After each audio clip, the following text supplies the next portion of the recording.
क्या कभी आपके साथ ऐसा हुआ है कि कोई ऐसा शख्स जिससे आप इमोशनली बहुत अटैच्ड हैं और एक टाइम आया कि जिससे आप इमोशनली अटैच होने के बाद भी आप उससे जुदा हो गए बिना किसी वार्निंग के वो आपकी लाइफ से चला गया।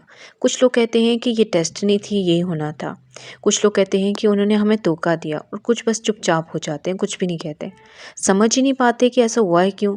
लेकिन सच ये है कि कभी कभी यूनिवर्स हमें उन लोगों से दूर करता है जो हमारे ग्रोथ के रास्ते में रुकावट बन रहे होते हैं, जो हमारे ग्रोथ के रास्ते में रुकावट बन के हमारी राह खराब कर रहे होते हैं।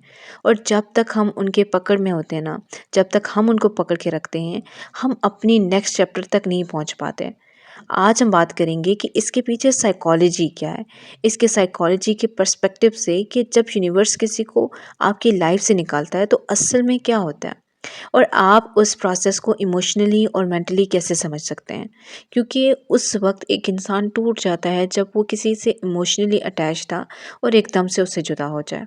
तो वो ये भी चाहता है कि मैं इसकी लाइक इसके लिए कुछ भी कर लूँगा।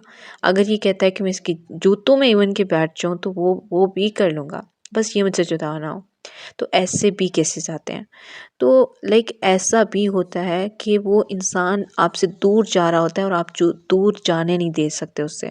और उस टाइम पे अगर कोई आपसे दूर चला जाता है तो क्या, क्यों ऐसा है, ये साइकोलॉजी क्या है इस सब के पीछे। देखिए, सबसे पहले तो हम ये समझ लेते हैं कि साइकोलॉजी अटैचमेंट की क्या है। इंसान ना एक इमोशनल बीइंग है। साइकोलॉजी के मुताबिक जब हम किसी के साथ बॉन्ड बनाते हैं, चाहे वो दोस्त हो, पार्टनर हो या फैमिली, हमारे ब्रेन में डोपामिन और ऑक्सीटोसिन रिलीज होता है। ये केमिकल्स हमें सिक्योरिटी और बिलोंगिंग का एक एहसास देते हैं। लेकिन जब वो कनेक्शन ब्रेक होता है ना, तो चाहे किसी वजह से भी हो या किसी वजह के बगैर, तो ब्रेन विथड्रॉल फेज में चला जाता है, बिल्कुल एडिक्शन की तरह। इसी वजह से जब कोई चला जाता है तो आपको लगता है कि जैसे सब कुछ रुक गया है, अब मेरी लाइफ में कुछ बचा ही नहीं है। जैसे आपका एक पार्ट मिसिंग हो गया, आपके जिस्म का एक पार्ट मिसिंग हो गया, आपको ऐसे फील होता है। ये सिर्फ इमोशन नहीं है, ये केमिकल इम्बैलेंस है। ठीक है। तो जब यूनिवर्स इंटरफेस करता है, यानी यूनिवर्स हमेशा एनर्जी के लाभ पर काम करता है, वाइब्रेशन अट्रैक्ट वाइब्रेशन। अगर आपका एनर्जी फ्रिक्वेंसी किसी इंसान से अलाइन नहीं होता ना, तो यूनिवर्स नेचुरली उन्हें आपसे अलग कर देता है। कभी कभी आप रेडी नहीं होते उन्हें छोड़ने के लिए, लेकिन यूनिवर्स समझता है कि अब उनका रोल आपकी लाइफ से, आपकी लाइफ की स्टोरी से ख़त्म हो गया, अब उनको यहाँ पे नहीं होना चाहिए। यानी they were not a punishment, they were a lesson. ठीक है। आप आप उनके लिए लेसन थे या आपके लिए वो लेसन थे, ये उस टाइम तक था। और जब तक आप उनके पकड़ में रहते हो या आप उनको पकड़ के रखते हो, आप अपनी ग्रोथ की नेक्स्ट लेवल तक जा ही नहीं सकते। यूनिवर्स हमेशा डिटैचमेंट के ज़रिए आपको डायरेक्शन दिखाता है, लेकिन हम उस दर्द को लॉस समझ रहे होते हैं जबकि वो गाइडेंस होता है। सो वाई लेटिंग गो फील सो हार्ड। साइकोलॉजी कहता है कि इंसान का ब्रेन सर्टेनिटी को चाहता है। आपका माइंड हमेशा फेमिलियर चीज़ों से चिपका रहता है, चाहे वो आपके दुख ही क्यों ना ले रही हो, आपको दुख ही क्यों ना दे रही हो, आपको वो चीज़ें अच्छी लग रही होती हैं। क्यों? क्योंकि अनसर्टेनिटी से ज़्यादा दर्द आपका माइंड चेंज से महसूस करता है। इसी वजह से जब कोई चला जाता है ना, तो आपका सबकॉन्शियस चिल्लाता है उस टाइम पे, क्यों गया ये इंसान, ऐसा क्यों हुआ मेरे साथ, मैं ही हमेशा क्यों, मैं क्या गलत था। लेकिन असल में कोई भी इंसान आपकी लाइफ से बिना रीज़न के नहीं जाता। कुछ लोग हमें तोड़ने आते हैं ताकि हम अपना स्ट्रेंथ डिस्कवर कर सकें। कुछ लोग हमें कंफ्यूज करते हैं ताकि हम अपना क्लैरिटी पा सकें। और कुछ लोग बस टेम्परेरी चैप्टर की तरह हमारी लाइफ में आते हैं। ठीक है। टेम्परेरी चैप्टर होते हैं ताकि हम अपनी कहानी लिखना सीख सकें। सो यूनिवर्स साइलेंट लेसन्स बहुत सारे होते हैं जो हमें समझ भी नहीं आते। हर डिपार्चर एक हिडन मैसेज होता है। यूनिवर्स कभी डायरेक्टली नहीं बोलता, वो साइंस के ज़रिए कम्युनिकेट करता है। अगर आप नोटिस करो तो जब कोई आपकी लाइफ से जाता है तो आपका पीस धीरे धीरे वापस आता है। आपका फोकस अपने ऊपर बढ़ने लग जाता है। आपको वो चीज़ें समझ आती हैं जो उनके साथ रहते हुए आपको समझ नहीं आ रही थी, आप इग्नोर कर रहे थे। ये को इंसिडेंट्स नहीं होते, ये डिवाइन रीडायरेक्शन होती है। यूनिवर्स आपका बैलेंस रीस्टोर कर रहा होता है। आप सोच रहे होते हो कि आपको किसी को लॉस आप लूज़ कर गए हो, आपने किसी का लॉस देखा है, लेकिन असल में आप अपना पीस, क्लैरिटी और सेल्फ वर्थ वापस पा रहे होते हो। ये भी चीज़ आपको समझ नहीं आती। तो हीलिंग के पीछे भी तो साइकोलॉजी होती है। जब कोई चला जाता है तो हीलिंग का प्रोसेस एक रोलर कोस्टर का होता है।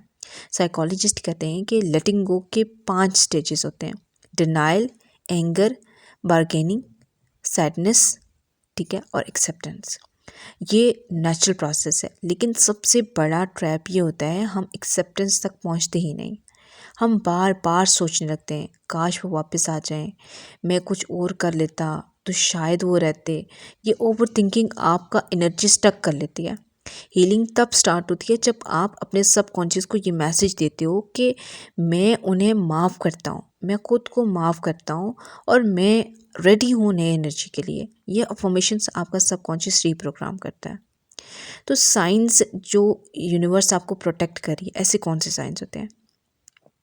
देखिए, लाइक जब यूनिवर्स किसी को आपसे दूर करता है तो कुछ सटल साइंस मिलते हैं।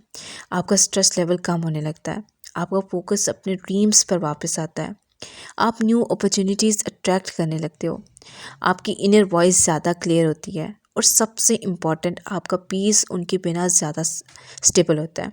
ये सब साइंस दिखाते हैं कि यूनिवर्स ने आपका प्रोटेक्शन मोड एक्टिवेट कर दिया है। टर्निंग पेन इनटू पावर, ये कब आता है? हर इंसान जो आपकी लाइफ छोड़ कर गया वो आपका एक मिरर था, जिसने आपको दिखाया कि आप किस लेवल पर खड़े हो इस वक्त पे। अगर आपको दर्द फेस किया आपने तो उससे ग्रो करना सीखो। पेन का पर्पस हमेशा पनिशमेंट नहीं होता, वो ट्रांसफॉर्मेशन का ट्रिगर होता है। आपका हार्ट ब्रेक, आपका डिसअपॉइंटमेंट, सब आपको एक हायर वर्जन बनाते हैं, ठीक है। नेक्स्ट टाइम जब कोई आपकी लाइफ से जाए तो आपको ये नहीं समझना कि ये मुझे पनिशमेंट मिली है। ये मत सोचो कि यूनिवर्स आपको कुछ ले गया है, आपसे कुछ ले गया है। हमेशा सोचो कि शायद यूनिवर्स ने मुझे कुछ और दिया है, एक नया वर्जन, एक नया चैप्टर, एक क्लीन स्लेट। हमेशा ये याद रखो। तो लाइफ में कुछ भी रैंडमली नहीं होता। हर इंसान एक रोल प्ले करके आपकी लाइफ में चला जाता है, और जब वो रोल कंप्लीट हो जाता है यूनिवर्स उस पेज को टर्न कर देता है और नेक्स्ट पेज आपके सामने रख देता है। आपका काम है उस चैप्टर को ग्रेटिट्यूड के साथ क्लोज करना, रिसेंटमेंट के साथ नहीं, ठीक है।